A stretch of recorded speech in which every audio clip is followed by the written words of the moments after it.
Bago natin ipagpatuloy ang seremonya ng kasalang ito, ibig ko lamang ipaalala sa inyo na dito sa Pilipinas ay walang batas ng diborsyo.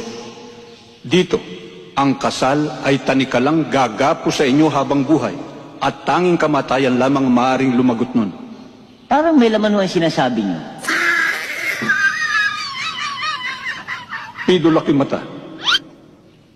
Tinatanggap mo ba na bukal sa loob mo na makaisang dibdib ang babaeng ito na iyong mamahalin, paglilingkuran, makakasama bilang asawa mo habang buhay? Opo, Padre. Dida Romulo, tinatanggap mo ba na maluwag sa iyong kalooban na makaisang dibdib ang lalaking ito at ikay nangangako na kayo'y magsasama sa tuwa at lungkot, sa hirap at ginhawa habang buhay? Opo, Padre. Pinuulit ko, tinatanggap mo bang makaisang dibdib ang lalaking ito na hindi ka matatakot, mahihiya o magsisisi man lang habang buhay? Opo talaga, Padre. Ikaw ang bahala.